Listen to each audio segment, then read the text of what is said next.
talking to the Rolex wearing, diamond ring wearing, kiss stealing, wheeling dealing, limousine like, jet flying, son of a gun, and I'm having a hard time holding these alligators down.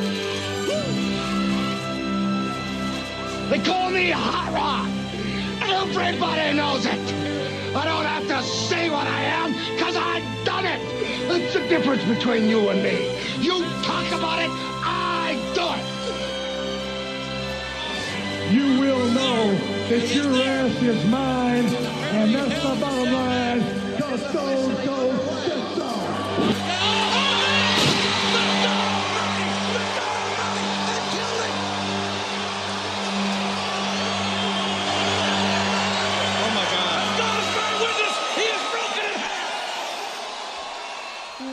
Welcome to the special 100th episode of the East Side Dave and Son Wrestling Show. Yeah! Congratulations, Stanley, Mac! We did it, pal! We started this show in 2015. We decided we're just gonna do, episodes for sort of preview episodes for each and every WWE pay-per-view. That expanded into AEW. That expanded into IWF, the Independent Wrestling Federation that I've been a part of for the past 6 years somehow. But ultimately, it's just about two things, baby. It's about professional wrestling, and it's about the Mac Boyz. Stanley Mac. Davey Mac. Stanley Mac, the babyface. Davey Mac, the heel. Macco. 100 episodes. You did it. You did it. Triple digits officially.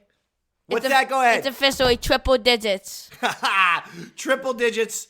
I agree. We finally got there. I know you're very excited. As a result, we will be celebrating by going to see Guardians of the Galaxy number 3. And then we're going to be home by 3:30 to watch the New York Knicks play basketball. And then we're going to be tuning in to WWE Backlash in San Juan, Puerto Rico. And then we're going to be catching up on AEW Rampage as there was a Matt Hardy compound match last night. And then I'm going to body slam you live right here in front of everyone in the entire apartment complex. And then I'm going to pile drive you in the parking lot in front of everyone in the apartment complex. And then I'm going to give you a Stone Cold Steve Austin Stunner right in front of everyone in the apartment complex. And then I'm going to give everyone in the 100 episodes, Mac. Come on, 100th anniversary. What a big day. It's going to be epic, huh? We got a lot of stuff. We got wrestling, we got Guardians. We got the Knicks, we got this, we got that. It's insanity over here. All right, we're going to talk about a lot. Let's get right into it. Before we do, any little memories or this or that for 100 episodes? Anything that ever stood out for you? Any episode that you particularly enjoyed? Anything at all? Did anything happen in these past 100 episodes over the course of, my God, 8 years? Anything interesting happen at all? I remember always on my favorite one that we've done. I've always remembered liking, I don't know why, WrestleMania 33. WrestleMania 33. What year was that? Was that 2017. 2017. Yeah. That's your favorite episode? Yeah. Of all time? Yep. Okay. Now, you're not going to pull a Jedi Jared. You're going to speak into the microphone, and I'm only going to tell you to one hand. Otherwise, I will actually hold your head. Do you want me to do that, my friend? This is not comfortable. No, actually, that would be great. I'm going to put you in a headlock for the whole show. Imagine a wrestling podcast where one guy was in a headlock the entire episode. That would be funny, at least to me. But then again, I would be the one applying the headlock. You'd be the one receiving it. So it wouldn't be as humorous to you, but to me it'd be hysterical. I tell you that. I had, so many fantastic memories. I think anytime we have gone to the events, we've gone to so many events throughout the years that it's been pretty awesome. I guess WrestleMania 2019, because that was in MetLife Stadium right here in New Jersey. And so we attended that WrestleMania, and the show before it was really fun and exciting and everything like that. And is that the last WrestleMania that was a one-night only event? Did they start doing the 2 nights during the lockdown? I think so, right? Yeah. So we saw the last one-night WrestleMania, by the way. Think about that. Think about that, my friend. Wow. We saw history. Last one night. Last one-nighter. The Mac Boyz was in the house. Let's go into the wrestling talk today. First up, we're going to do a little AEW. No. First up, we're going to do IWF. And that's because a more recent event occurred in April in Nutley, New Jersey, where I represented 3 people, a tag team, and a future champion. I represented the Atkins brothers, Brian and Robert, for a tag team world championship match. I represented also a very fast, up-and-coming superstar named Benjamin T. Asher for a world heavyweight championship match. You heard it right. The East Side Empire had 2 matches, and it was for all the gold in IWF. I'm not going to tell you about the results. I did my job. I got these guys a world championship match as their manager. That's all the manager's supposed to do. I'm not going to, So I'm not going to give you the results. It's unimportant about what happened. You were in the arena. Yeah. Were you not? You can give the results if you'd like. The East Side Empire failed. Okay, you know what? That was blunt. That was a little too cold. Yeah, well. A little harsh. I mean, the East Side Empire failed. I feel like East Side Dave was successful. After all, what's a manager supposed to do? Manager's supposed to get his clients championship title shots, championship opportunities. I fulfilled my end of the bargain. The Atkins brothers and Benjamin T. Asher, all they had to do was win. They didn't. Let's not put that on me. Understood? Okay. Thank you very much. Now let's get into AEW. By the way, if you want to see anything, lots of clips and lots of videos, just follow the IWF, Independent Wrestling Federation. They're on YouTube or campiwf.com for their actual official website, campiwf.com. Great federation run by the Master of Chaos, Kevin Knight. Stanley Mack. AEW has a massive rumor. We have 2 stories that we must cover. Number 1, they are going to add a new show. It's going to be called Collision. It supposedly will broadcast on Saturdays, and it will be a vehicle with which CM Punk will make his return. Thoughts and opinions? That's good. The only thing is, it is a Saturday show. Right. Not great for TV. Not great for TV ratings. Plenty of people like ourselves are at Guardians of the Galaxy or watching the Knicks. Oh my God, you know what else it is? As soon as we watch the Knicks, we have to turn over to NBC. It's the Kentucky Derby as well. Today's officially the biggest day of all time. Biggest a day. Radio show. By the way, a nationally syndicated radio show. I got to thank Beasley Media because at some point, someone smartened up and realized, oh my God, this podcast is gold. Best father-son wrestling podcast in the world. We got to put it on.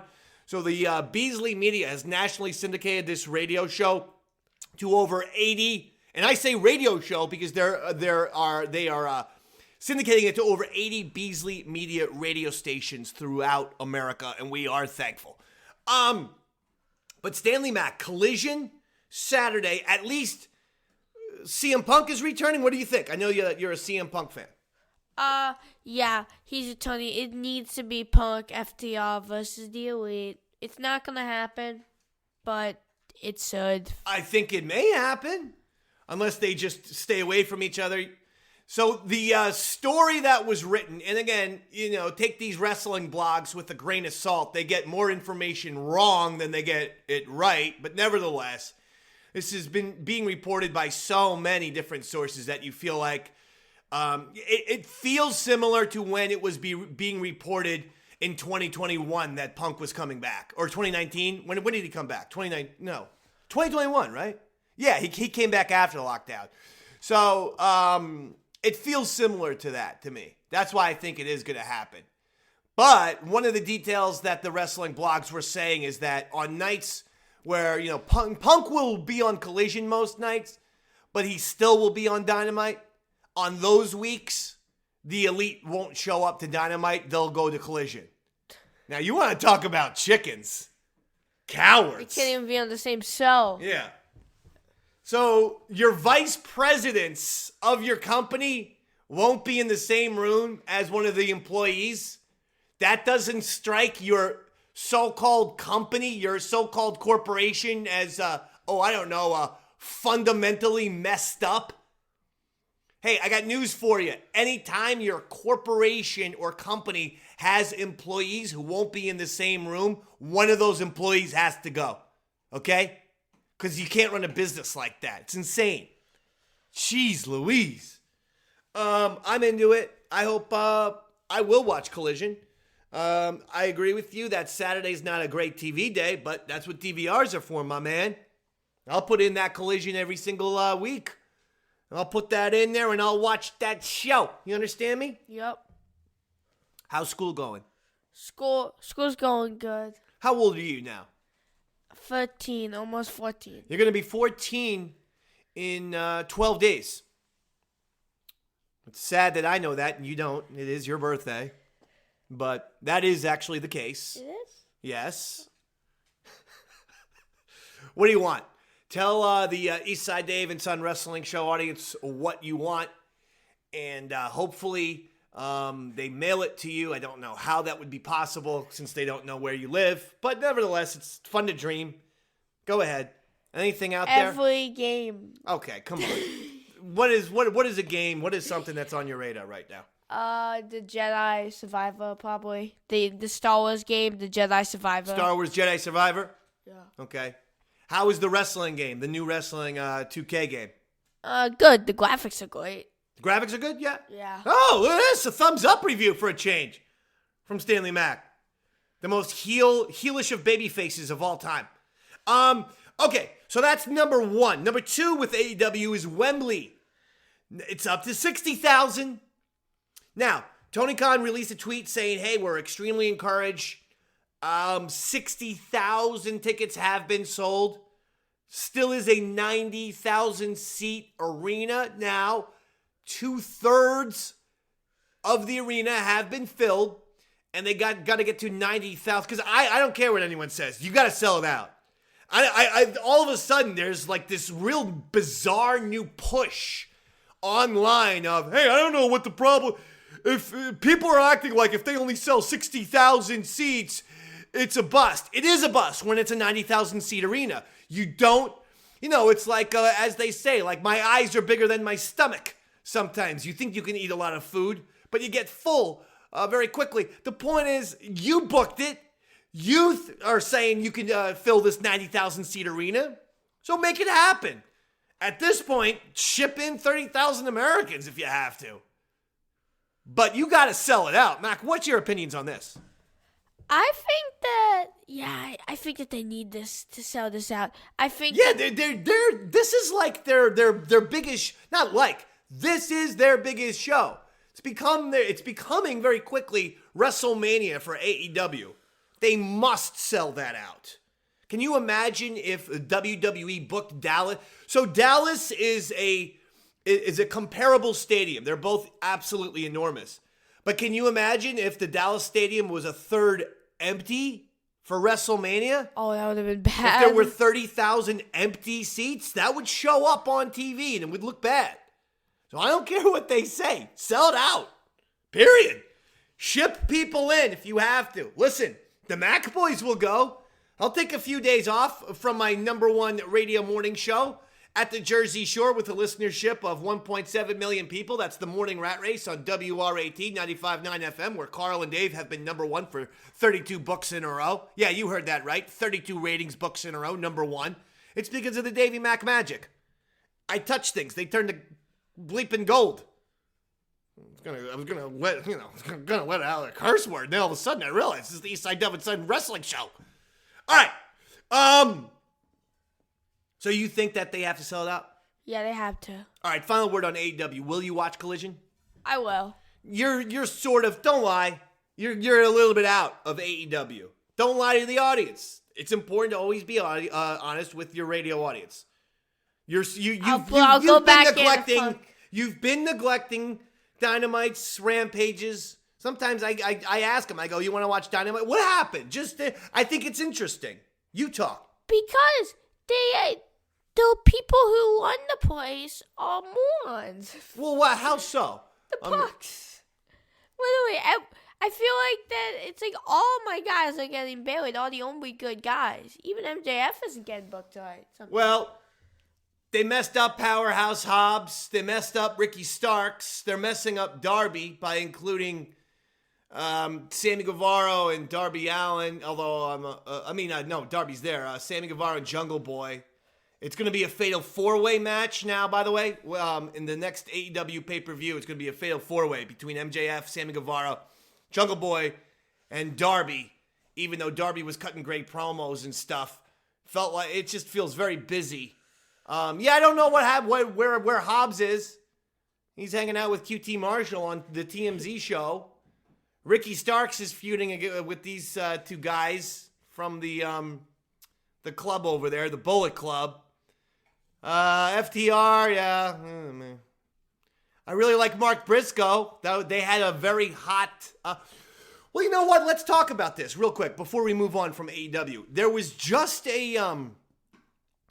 one of those AEW All Access shows premiered this past Wednesday. It was the third episode of it's like a documentary series like Hard Knocks for AEW, okay? You know? And something that caught everyone's attention is Tony Khan has a huge book, like a chart, and he has planned out and booked, storylines months in advance. And some AEW fans who, quite frankly, are really naive and green and not understanding how wrestling works, they were like, why would anyone criticize this? It shows you how meticulous and organized he is. Because wrestling has never worked like that, stupid. If Stone Cold Steve Austin was booked like that in 1995, he'd still be the ringmaster, and he would have been out of the WWE in 12 months.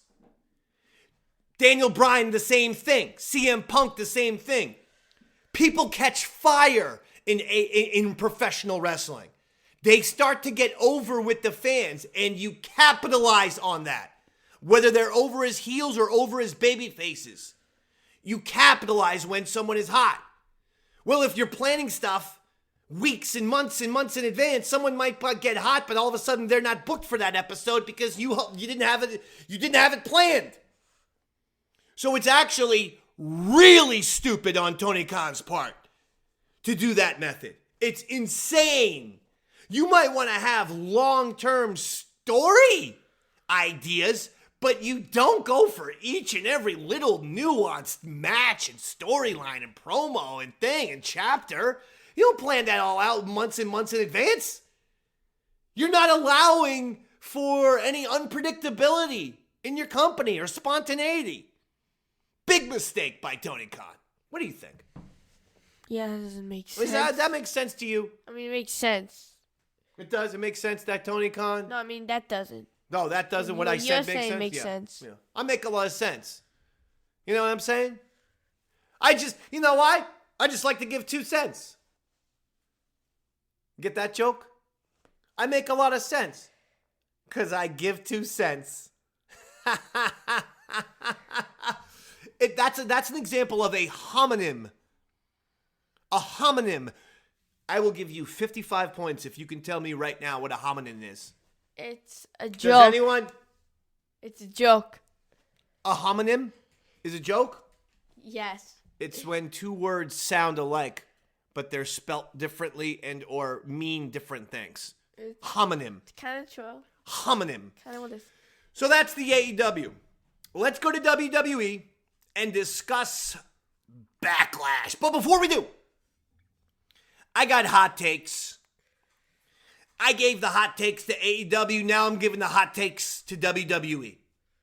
Hey, WWE fans, you have a very big reason to be concerned, and I think I know what it is. Not only is Vince McMahon back, but a vindictive vengeful, angry, insane Vince McMahon is back. Let me explain. Do you think it's a coincidence that everything Triple H helped build and make better, enhance? I know some of this stuff started under Vince's watch, but under Triple H, everything was enhanced. Brock Lesnar, babyface Brock, right? Yeah. Vince comes back, Brock turns bad. The whole thing with the Cody, it was totally set up for Cody to win at WrestleMania 2. You can't tell me different. Vince comes back, Cody gets buried, Cody loses. Matt Riddle, no one cares. No one. Matt Riddle isn't funny. Matt Riddle stinks. He's lame. The character stinks. The persona stinks. Everything about it is cliche, antiquated, hacky, and lame. And on top of that, he's a horrible human being. So really, what do you get out of Matt Riddle?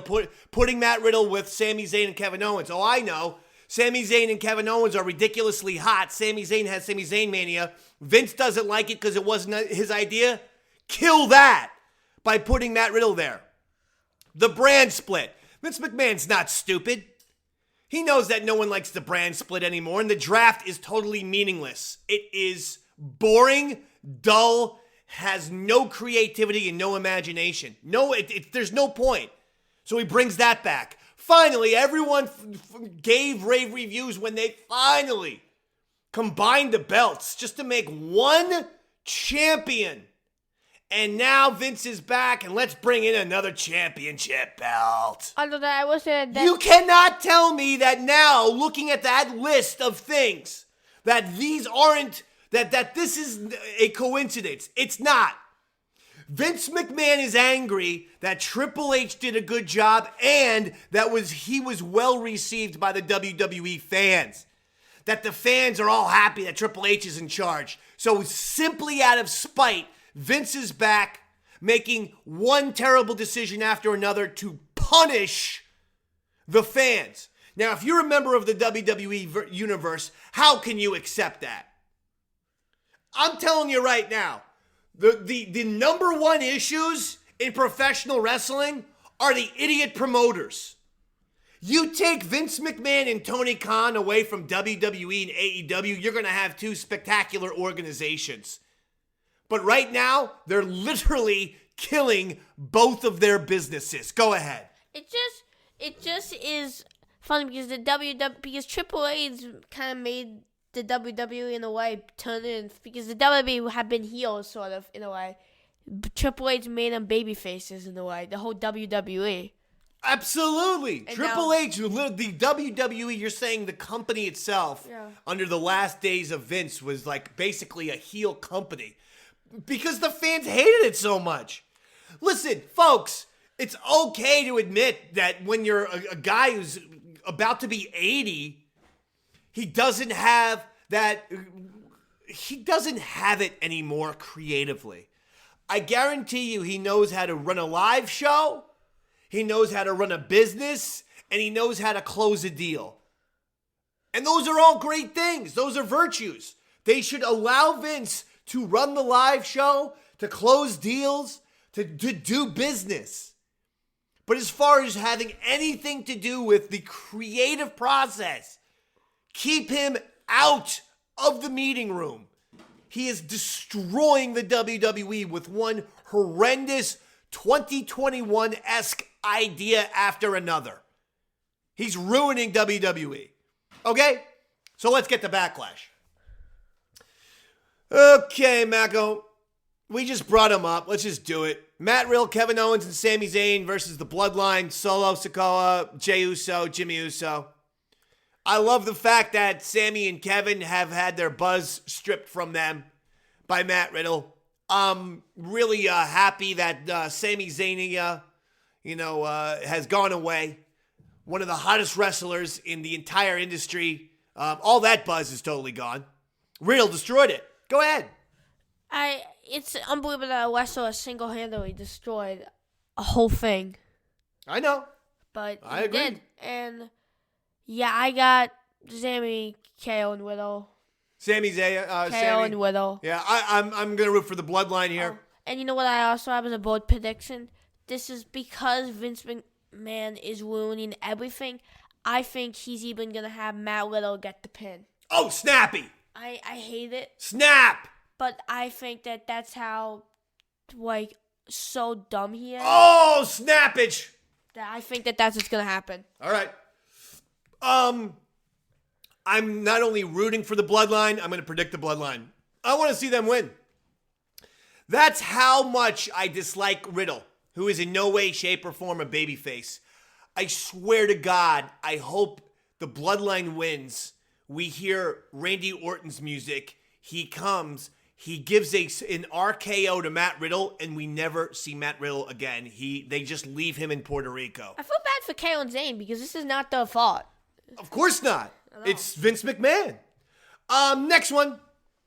Rhea Ripley with Dominic Mysterio versus Zelina Vega. She'll be accompanied by Rey Mysterio. This is a singles match for the WWE SmackDown Women's Championship. Oh, hey, let's do one other thing about Vince. Hey, remember when everyone despised how Becky was the SmackDown champ or whatever it was and got drafted to Raw, and Charlotte was the blah blah blah champ and they had to exchange belts? Yeah, so Vince did it again. Bianca Belair is one of the champs, and she's on the other show. And then Rhea's one of the champs, and she's on the opposite show. I could care less, because it makes no sense. Go ahead, Stan. Rhea or Zelina? This is a match that could just be on SmackDown. Yeah, go ahead. I got Rhea Ripley. Rhea Ripley is going to win this match. I could care less. Seth Rollins versus Omos. Oh, my God. What do you think, Mako? Vince McMahon is back. We're going to get Omos in every single big-time pay-per-view until, trust you me, SummerSlam, it's Omos. Omos steel cage in the main event. Go ahead. Omos wins. Go ahead. Omos What do you think about Omos? Omos. Oh, you're choosing Omos over Seth Rollins? Yeah. Wow. I'm with you. Omos wins. Why not bury Seth? Take him out of the picture. He's too good. People like him too much, so let's bury him as well. Next match, Austin Theory versus Bobby Lashley versus Bronson Reed. Triple threat match for the United States Championship. Theory is your champ. Go ahead. I think Bobby Lashley, new champion. I stay. Austin Theory retains. He's a Vince guy, and we know that Vince likes the Theory, and the rumor is Vince might even be bringing back the cell phone gimmick, which Theory ripped off from Tyler Breeze. So that wasn't original either. Next one, Bianca Belair versus Io Sky for the Raw Women's Championship, although Bianca's on SmackDown, so she's the Raw champion. Women's Champion. Wow. Go ahead, Bianca or Io Sky? If Io Sky won, then that would mean Damage Control would split up. Bianca wins. Bianca wins. I don't care about this match. Next one, Bad Bunny versus Damian Priest in a San Juan street fight. Both guys are from Puerto Rico. Excuse me. Excuse me very much. Who do you like, Bad Bunny or Damian Priest? Bad Bunny. Bad Bunny? You like Bad Bunny, huh? Yeah. I think Priest is going to win this, for real.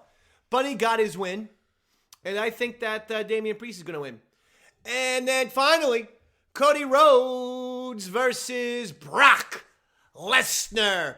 Don't even get me started about how they messed up this storyline. It's depressing. They messed this thing up so bad, it's not even funny. They're so panicked about Roman Reigns losing the championship. Does anyone realize that with the Bloodline, we're basically seeing Scarface? The movie is what I'm saying, with Al Pacino. The best part of Scarface was the final act. The last 20 minutes. Because Al Pacino, Tony Montana, and Scarface is losing his empire. Everything is crumbling. That's the part of the movie where you say you get to say hello to my little friend, where he's going crazy, where he's paranoid. You have Roman Reigns lose the championship. Now he starts getting weird and paranoid, a little handsy, a little pushy, a little shovey. Maybe he starts putting the hands on Paul. Paul starts getting freaked out by Roman, starts thinking Roman's, a little bit, unhinged. Paul starts making little feelers to Brock. Brock, what do you think, man? I mean, this guy's a little bit nuts. Meanwhile, you could have had Sammy and Kevin do their thing. Is Sammy too over for Kevin? Blah, blah, blah. You have Cody out there. He would have been champion. He could be defending against Gunther and Brock and all these people. No one benefited from Roman defeating Cody at WrestleMania. No one. Not one single wrestler, not one single fan. The worst decision ever made. And for the people who are all excited because of the Dusty Rhodes documentary, well, that's what they're doing. I can't trust them. You know why? I have no trust in Vince McMahon to do the right thing. Ever. So screw you if you think I'm going to trust Vince McMahon to pull off a Dusty Rhodes story. Vince McMahon doesn't deserve trust anymore. He has lost trust with the audience, don't you see? That's why you had to make Cody the champ right there. I made this comparison on Twitter. I'm going to say it vocally. It was like watching the second, the huge Avengers movie, Avengers Endgame. The final one with that huge, first phase, second, third, fourth, whatever. But it would be like, instead of at the Avengers Endgame, them winning and defeating the bad guys and defeating Thanos at the end, it would have been as if the Avengers Endgame also ended with all of our heroes fading out into dust. Everyone would have walked out of the movie theater depressed. People were depressed. It would have been very disheartening. Golly. Although, if they do the Dusty thing, it would also be kind of similar in the reason of, so in Infinity War, the good guys lost, of course, and then Endgame they came back. So it could be like that with Cody, but I don't trust them to do that. I don't trust it either. Nor do I trust the audience to be as hype for Cody. I don't know. You can't tell me the audience is going to be hype and extremely excited for Cody in SummerSlam or next year's WrestleMania. You can't tell me that. It's exactly why Tony Khan's stupid book is ridiculous. Because the fans are at fever pitch now. You capitalize now. It's embarrassing. Anyway, who's going to win? Cody or Brock? Are they just basically going to ruin Cody's career because he left, made AEW? And so that's what's going to happen? That would be funny. Brock just beats him like 4 seconds. Well, I mean, honestly, if Brock wins, Cody's career is taking a major hit, whether people want to see it or not. Who do you like? I got Cody. I still think he's going to win. Do you think he's going to finish the story? Yes. When's that going to happen? Is that going to happen like 2030? 2000, WrestleMania 70 something. WrestleMania 70, we'll get Cody? Yeah. Him and Roman out there with little walkers? Yeah, that's the deal? Cody finishes it. No more trust. And folks, you can't have your trust constantly abused and then blame the person who no longer trusts anymore. We cannot trust Vince McMahon at all. Seriously, since 2020, he has abused and lost the trust of the audience because he's made way more wrong decisions than right ones. That's a fact. Get a grip with reality. WWE company, the propaganda people, cut it out. You people are why Vince McMahon thinks he can do no wrong. All he does is do wrong these days. Incapable of being creative successfully. Okay? Period. Stanley Mac. 100 episodes, Daddy. That's it. That's it. 100. Give us some Stanley Mac impressions before we leave. Oh, yeah. 100 episodes. Yeah. Paul Bearer? Yes. Thank you. Give me another one. You have to do 5 wrestling impressions in under 45 seconds, starting now. Paul Bearer counts. That's 1. Oh yeah. Macho Man? My 24-inch pythons, brother. Hogan? It's 3. 17 seconds. The Texas Rattlesnake. Austin, number 4, quickly. Have a nice 4, day. 3, 2, 1. Mick Foley! He got Mick Foley in. Well, Stanley Mac, we're going to be watching the Backlash tonight, my man. But boy, oh boy, we're going to see Guardians of the Galaxy number 3 right now. Then we got to get back in time for the New York Knicks Miami Heat playoff game. Then we got the Kentucky Derby. And then we got WWE Backlash. It busy, baby. 100 episodes. You know what? I am very happy to be doing this show with you, my man. I love you. I love you too. You're a good boy. 8 years, 100 episodes. It's amazing. I'm proud of that, my man. All right, enjoy your WWE Backlash. He's Stanley Mac. I'm Davey Mac. Good night, everybody.